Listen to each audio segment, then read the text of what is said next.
es Control de daños en el paciente con trauma mayor, a cargo del doctor José Julián Serna. Él es médico cirujano, cirujano general de la Universidad del Valle, cirujano de trauma y emergencias de la Universidad del Valle, cirujano vascular de la Universidad de Antioquia y miembro del grupo de cirugía de trauma de la Fundación Valle del Lili, Cali, Colombia. Doctor José Julián Serna, bienvenido. Gracias. Entonces de aquí paso. Aquí listo. Bueno, buenos días. Me tocó un horario un poquito difícil, pero yo creo que esto que les voy a hablar les va a gustar bastante porque les voy a mostrar cómo es que veo yo y vemos nosotros desde el centro de trauma de donde yo vengo, que es el de la Fundación Valle del Lili, es que ha empezado a cambiar la forma de atender los pacientes con trauma grave. La charla que acabamos de ver fue una charla muy buena y terminó demasiado bien, y yo creo que esa frase que él dijo de que la vida o el futuro de ese paciente depende del primer vendaje es muy importante. Y entonces ya los compañeros que están acá y toda la gente que hace ese esfuerzo tan grande de traernos los pacientes vivos al hospital, lo hicieron, ahora empieza el trabajo nuestro. Y entonces yo voy a empezar con otra frase que es de un profesor mío, y es que si el paciente llegó vivo y ya los compañeros fueron capaces de traerlo vivo, él debe salir vivo del hospital. Así tenga un trauma muy grave, el paciente que llega vivo debe salir vivo, y yo les voy a mostrar cómo es que podemos medianamente llegar a ese objetivo. Entonces, estos son los pacientes que traen. Donde yo trabajo vemos más este tipo de pacientes que los que nos mostró ahorita el compañero de accidentes de tránsito, pero aplica para cualquiera de estos pacientes, porque en últimas estos pacientes están sangrando, y lo que mata a un paciente de trauma es el sangrado. Digamos que los pacientes de trauma los matan dos cosas. El trauma craneoencefálico, ahí digamos que no hay mucho en la actualidad más allá que podamos hacer con los traumas craneoencefálicos graves, y pues los que sean neurocirujanos dirán, este man cómo va a decir eso, pero digamos que para impactar en esa mortalidad es muchísimo más lo que podemos hacer en el sangrado, porque por cada minuto que pasa y nosotros no hemos controlado el sangrado, el paciente tiene más probabilidad de morir. Y por eso es que ese vendaje que ponen en la calle, o ese torniquete, o ese empaquetamiento de la herida es tan importante para que ese paciente no muera, porque esos 10, 15, 20 o 30 minutos que pasa el paciente sangrando, pues eso después lo paga el paciente en el hospital. Sin embargo, si el paciente llegó vivo, así ha llegado con 40-20, ese paciente tendría que salir vivo. Entonces, las principales herramientas que tenemos nosotros para salvar los pacientes que sangran es parar el sangrado. Hoy no voy a hablar de las técnicas extrahospitalarias o prehospitalarias, como la aplicación de torniquete, el empaquetamiento y este tipo de compresiones externas, porque será como motivo de otra charla. Y voy a hablar qué podemos hacer nosotros al interior de los hospitales con las hemorragias no compresibles, o cómo hacemos nosotros desde el servicio de urgencias, porque esta charla la hice para ustedes, para gente que, pues yo espero que aquí no haya cirujanos, sino personal de urgencias, porque para eso hice la charla, qué es lo que nosotros podemos hacer. Esto me echó para detrás. Entonces, imagínense este paciente. Entonces, siquiera traje un paciente de accidente de tránsito para que siguiéramos con la idea de ahorita. Entonces, este paciente iba en una moto a alta velocidad, ya los compañeros lo trajeron y llegó con 50-20 de presión arterial y 166 de frecuencia cardíaca. Ese paciente, todos que dijeron, ¿saben? Ese traduce, está para morirse. Este paciente ya se va a morir. Este paciente ya se va a morir y tiene un FAS positivo en todo lado, en el tórax derecho, en el tórax izquierdo, en el abdomen, en la pelvis, en todo lado. Está lleno de sangre por todo lado. Entonces, lo que a todo el mundo se le ocurre es, llame al cirujano urgente. Y a veces llaman al cirujano y el cirujano tampoco sabe qué hacer, porque es que es un paciente que está lleno de sangre por todo lado. Y entonces hay otra charla que yo les doy que les enseño uno por dónde lo abre. Pero hoy vamos a hablar de otra cosa, de qué es lo que hacen ustedes ahí. Entonces, lo que ustedes hacen es que inician el protocolo de transfusión o activan el código de trauma, si es que lo tienen, activan un código de trauma. Y esta charla de hoy, que se llama Control de daños en el paciente grave, el control de daños no es nada distinto a una filosofía que uno tiene en la mente de hacer lo mejor, lo menos y más rápido que pueda hacer por un paciente para que no se muera. Entonces, eso en urgencia se llama el código de trauma. Uno activa el código de trauma, inicia la transfusión masiva, se inicia masaje cardíaco con compresiones torácicas, y todos dicen, este paciente necesita un clampeo de la aorta, porque si no, se nos va a morir. Entonces, ¿qué más podemos hacer para mejorar la sobrevida de estos pacientes? Entonces el paciente llegó con 50-20 y 166 de frecuencia cardíaca, estaba para morirse, y mientras llamaban al cirujano, hicieron una cosa y otra, el paciente hizo paro, y entonces ya es otra la realidad. Entonces cuando uno se pregunta, ¿qué más podemos hacer para mejorar la sobrevida de estos pacientes? La primera es no dejarlos que entren en paro, eso es lo más importante, no dejarlos que el paciente entre en paro. Porque cuando usted lo deja entrar a paro, la probabilidad de que ese paciente sobreviva cambia dramáticamente. Entonces, miren, aquí para trauma, por ejemplo, penetrante, los pacientes, la sobrevida que tienen, y miren cómo cae dramáticamente cuando los pacientes entran en paro. Esta es una publicación del 2015, pero nosotros recientemente hicimos una que ahorita más adelante en la charla se las voy a mostrar, y la primera era no deje que el paciente entre en paro, y ahorita lo que yo les propongo es no deje que la presión sistólica le baje más allá de 70. Haga todo lo que pueda para que esa presión arterial sistólica esté en 70, y todo lo que pueda es lo que les voy a ir mostrando entonces acá. Entonces ustedes ven ahí, esto es lo que nosotros conocemos como la resucitación de control de daños. Entonces la hipotensión permisiva, entonces lo traen en la ambulancia y te dicen, no, este paciente tiene 70 de sistólica, 75, dejémoslo así mientras lo llevamos al hospital, llega al hospital. Entonces la hipotensión permisiva es un tema muy importante, pero es algo delicado de manejar, y lo que les digo, no dejen que ese paciente esté en menos de 70 de sistólica. La resucitación hemostática, esto no señala. Pues no, ustedes ven el rojito ahí en la pantalla, ¿no? ¿Sí o no? Eso. Entonces la resucitación hemostática es con hemoderivados. Obviamente lo insisto y ahorita voy a insistir, pero a los pacientes y a estos pacientes la idea es poner la menor cantidad de cristaloides que pongamos, que necesitemos, porque si uno pierde sangre, pues necesita que le pongan sangre. Y ahí voy a mi segundo punto. La sangre no es glóbulos rojos, la sangre es glóbulos rojos, plasma y plaquetas, ¿cierto? Y a veces crioprecipitado.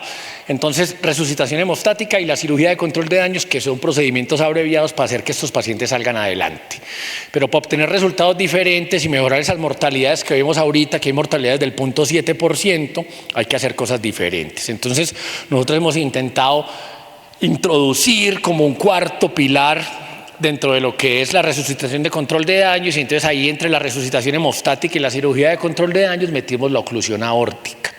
Que la oclusión aórtica es, digamos que una de las mejores estrategias que contamos en la actualidad para evitar que ese paciente pase de 40-20 y 166 de frecuencia cardíaca a paro. Ocluirle la aorta a ese paciente de manera temprana mientras usted resuelve qué le va a hacer el resto de las cosas es una medida importante para evitar que esos pacientes entren en paro y que quepan dentro de esa otra mortalidad. Entonces ustedes se preguntarán, pero si este man dice que no va a hablar aquí para cirujanos, entonces ¿para qué nos habla de REBOA y de oclusión aórtica y eso? Si eso, nosotros no tenemos nada que ver con eso, y están muy equivocados porque ustedes tienen todo que ver con esto, y gracias a lo que ustedes hacen es que a estos pacientes se les puede ocluir la aorta.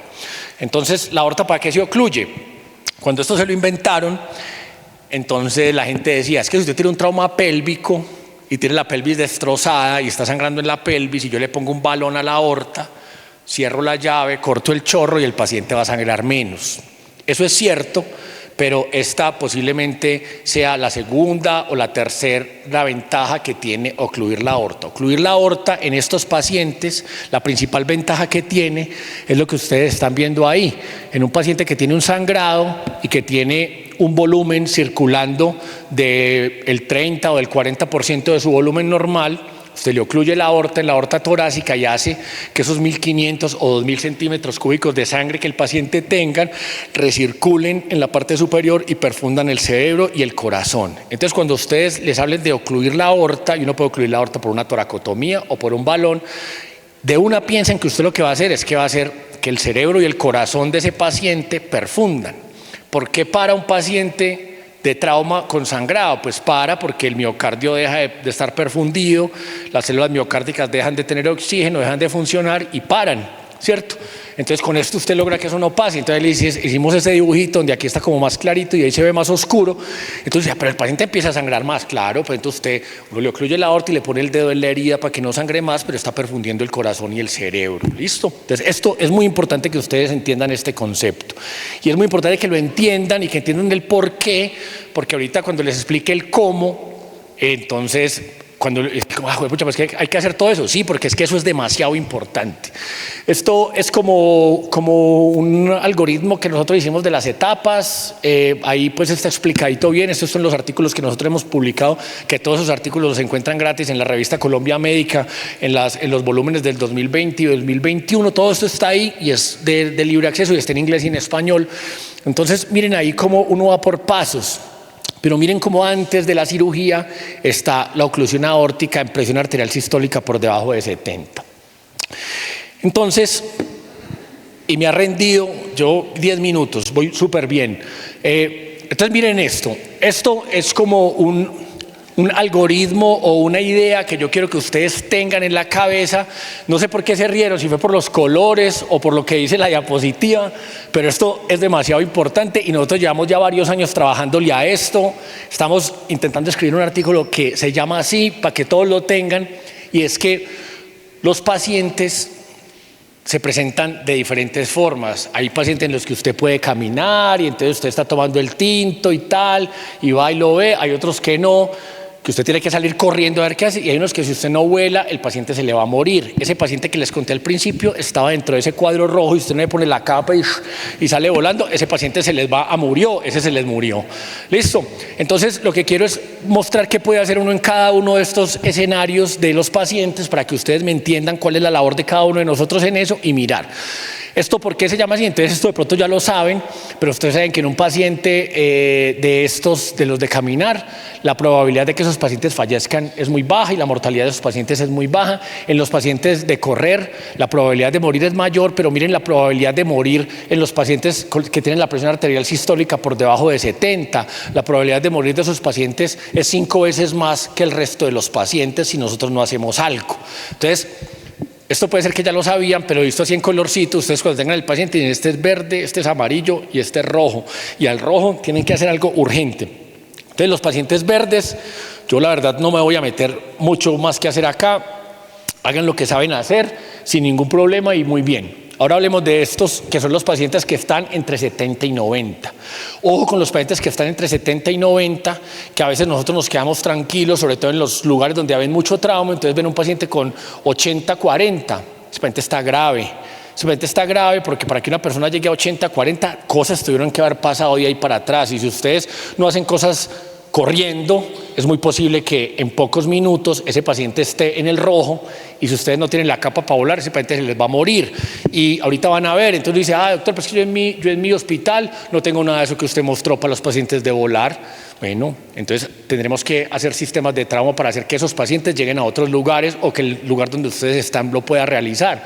Pero lo que no les puede pasar es que un paciente que llegue en estas condiciones y que llegue amarillo se les vuelva rojo mientras ustedes esperaron ahí en el hospital. Entonces los equipos de trauma de los que ustedes hacen parte están conformados por ustedes, los médicos de emergencia, nosotros los cirujanos de trauma, el banco de sangre, los radiólogos intervencionistas, los cirujanos vasculares, los de la UCI, donde hacemos terapia endovascular, cirugía, y todo esto es un equipo de trauma. Y ahí es donde viene el tema de la resucitación endovascular y el manejo híbrido del trauma. De esto hay gente que ha escrito muchísimo y digamos que hay unos aspectos para poder implementar este tipo de cosas en los hospitales, pero les voy a contar qué es lo que nosotros hacemos y cómo es que lo hacemos para que a estos pacientes les vaya bien. Ese doctor que viene ahí en la diapositiva es un compañero de trabajo de nosotros allá que se llama Freddy, él es urgentólogo. Y nosotros dentro del protocolo de trauma o la activación del código de trauma siempre, como sabemos que tenemos que resucitar a estos pacientes de manera vigorosa, a todos los pacientes les ponemos esos introductores que ustedes ven ahí. Les ponemos un introductor arterial, o una línea arterial en la arteria femoral derecha y les ponemos un catéter de alto flujo, que es ese que ustedes ven ahí, en la vena femoral. ¿Eso lo ponemos para qué? Por la vena transfundimos los pacientes, a través de ese catéter nosotros les transfundimos hemoderivados a los pacientes de una manera muy rápida y los logramos resucitar rápidamente, y por esta tomamos la presión arterial, o si necesitamos ocluir la aorta por vía endovascular, esa es la mejor vía. Esto me voy a detener aquí un momentico, es muy importante, y esto parece una bobada y parece poca cosa, pero yo creo que dentro de lo que nosotros hacemos en la clínica puede ser el punto más importante para poder sacar adelante los pacientes. Poner estos catéteres, y posiblemente aquí muchos de ustedes tengan muchísima experiencia en poner estos catéteres, hace la diferencia para el paciente y para nosotros los cirujanos. Ponerle estos catéteres a un paciente, a pesar de que está la gritería y que está sangrando por acá, tomarse el tiempo, los 4 minutos, esto yo creo que ahí este man estaba aprendiendo porque ya se demora menos, él en 2 minutos ya tiene puestos los 2 catéteres. Es muy importante para nosotros. ¿Por qué? Porque si el paciente, por decir algo, les pasa de amarillo a rojo y baja de 70, por ahí le ponen un balón de oclusión aórtica en cuestión de 30 segundos y evita que se muera. También por aquí lo vas transfundiendo, por aquí, por la línea arterial podemos entrar a hacer la embolización, podemos hacer un montón de cosas. Entonces, a los que trabajan en hospitales y tienen algún tipo de influencia adentro de los hospitales, si quieren ahorita me preguntan cómo hacen eso y yo les digo qué tipo de catéter son, o si viéndolo ahí ya saben, pongan esos catéteres, que eso es muy importante. Los catéteres pues van ahí, así los dejamos fijos y con eso hacemos. Lo otro es la transfusión de los pacientes con hemoderivados. Nosotros a los pacientes a través de esos catéteres los transfundimos y muchas veces nos pasa que pacientes que tienen 60-40 o 50-30, si le logramos poner los catéteres y le ponemos un paquete de trauma que es 4 unidades de glóbulos, 4 unidades de plasma, media plaquetaféresis, y si creemos o no que necesita crioprecipitado, eso es un volumen grandísimo de hemoderivados y los pacientes se mejoran. Así usted no les haya parado el sangrado, usted le pone 2,5 litros de hemoderivados y el paciente pasa de 50-30 a 80-40. Lo que pasa es que si usted no hace nada ahí, el paciente vuelve y se le pone en 40-20 y se le muere. Esos son los pacientes que nosotros llamamos respondedores. Y los pacientes respondedores, entonces hemos ido sacando esa idea de la cabeza de que el paciente con trauma y en choque hay que salir corriendo con él para el quirófano. Es posible que sí, y que en un grupo de pacientes haya que hacer eso y haya que salir corriendo para el quirófano. Pues yo les aseguro que ustedes le llevan al quirófano un paciente con un accidente de tránsito, con sangre aquí, sangre aquí, sangre aquí, a un cirujano, y el man no sabe bien qué hacer y se le va a morir. Entonces uno tiene que intentar hacer lo que uno puede hacer, entonces transfundir los pacientes, intentar mejorarlos, porque cuando usted los mejora, lo otro que puede hacer, y esto es lo que nosotros hacemos, nosotros tenemos un protocolo de tomografía corporal total en el hospital, donde los pacientes que son respondedores, o esos pacientes que responden transitoriamente después de, y no responden porque les pusimos solución salina, responden porque les pusimos un montón de sangre y entonces mejoraron y los podemos llevar. Nosotros tenemos este protocolo de TAC, nosotros haciendo este TAC nos demoramos más o menos 12 minutos y es un protocolo de TAC, el tacomógrafo que hay en urgencia, le hacemos una fase arteriovenosa que es solamente un barrido, que esto tarda hacer ese barrido como 4 minutos, y tenemos las imágenes ahí. Usted ya con las imágenes que la está leyendo ahí, sabe qué es lo que hay que hacerle al paciente y puede guiar el tratamiento de estos pacientes. Esto también está publicado, esto es una publicación de nosotros pues de tomografía corporal, y hay una más reciente que esa publicación, creo que está en la revista colombiana de cirugía, la del año pasado. Hay una más reciente de esto que también que está ya con los pacientes y con todo lo que hemos hecho para que la lean. Este protocolo también lo tenemos publicado, no es que pues sea solo de nosotros y no lo queramos compartir.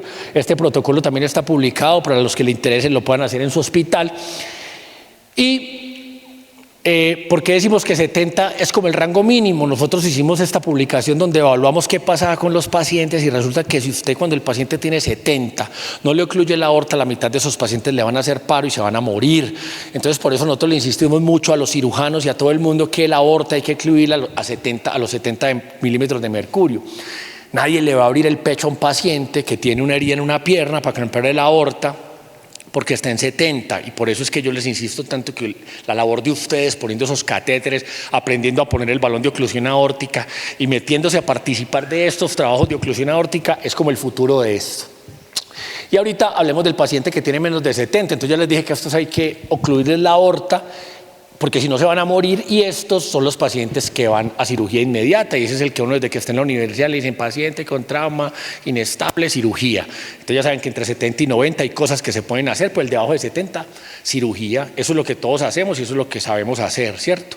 Igual esos pacientes se mueren mucho en cirugía, lo que les decía, uno le llega un paciente con un tiro acá, un tiro acá, un tiro acá y 2 tiros acá, con 40-20, uno le ocluye la aorta, pero luego ¿qué le hace? Si es que le harías del ilio pulmonar izquierdo, si es que es de la ilíaca. Entonces eso es bien difícil y por eso la misma diapositiva de antes. ¿Qué hay que hacer para que estos pacientes no se mueran? Pues obviamente tenemos mucho más para hacer y lo que les voy a mostrar en las siguientes diapositivas no es el futuro, es el presente de algunos centros, pero ya habemos personas trabajando en que esto sea una realidad en todos los departamentos. Entonces es tiempo de cambiar, sí.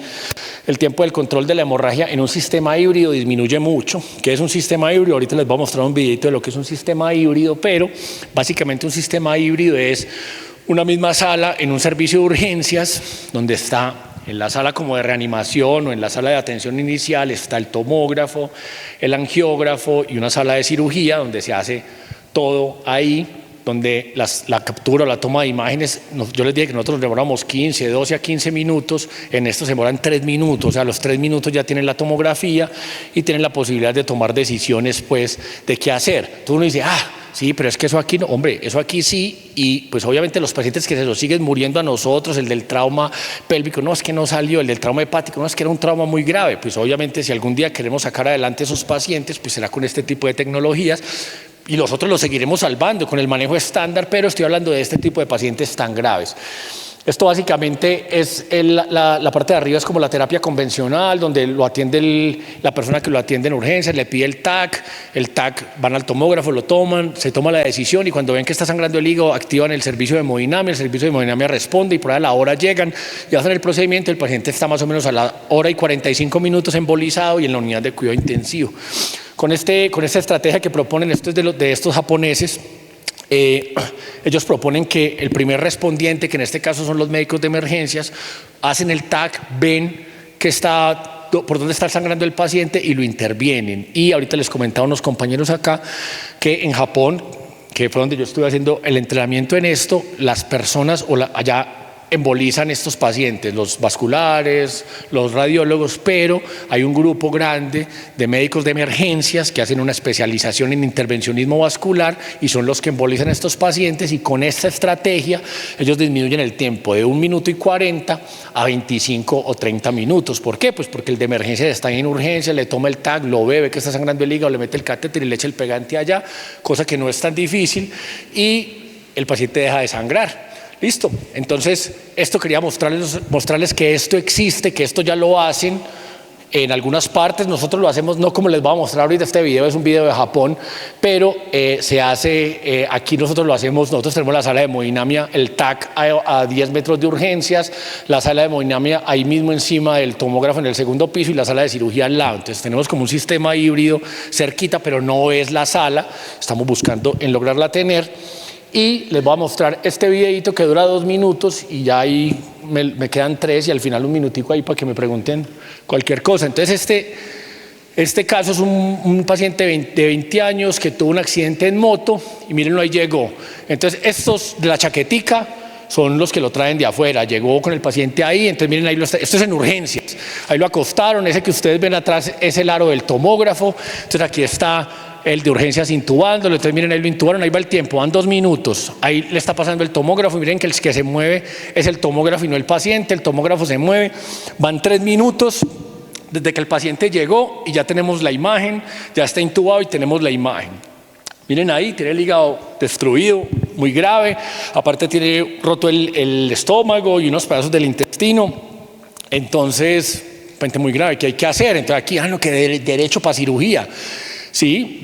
Les dije que no les iba a hablar mucho de cirugía, pero controlar ese sangrado del hígado en cirugía, uno lo empaqueta y le hace cosas, pero eso no queda del todo bien. Este paciente posiblemente haya que hacerle un tratamiento híbrido. Esta es la reconstrucción. Miren pues ahí todo ese sangrado que tiene adentro del hígado.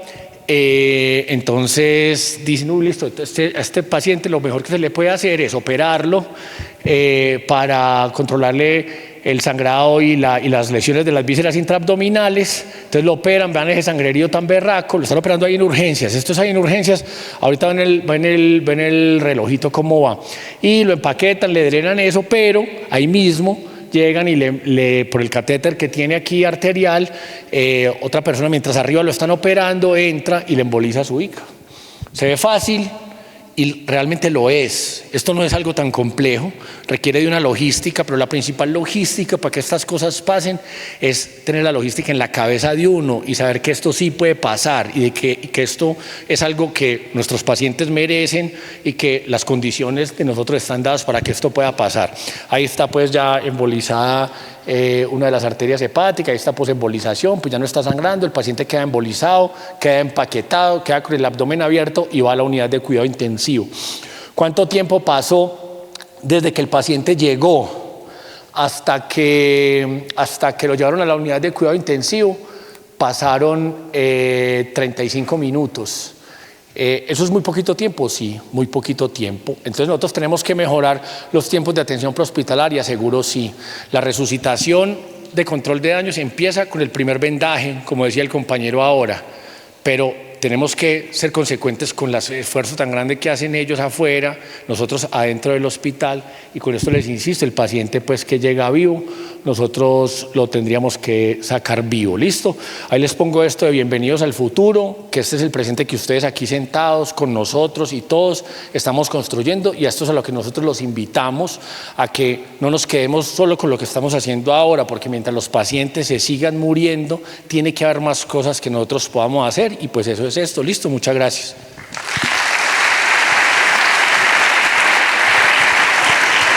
Doctor, muchas gracias. Por favor, te acercas allí para recibir la ancheta.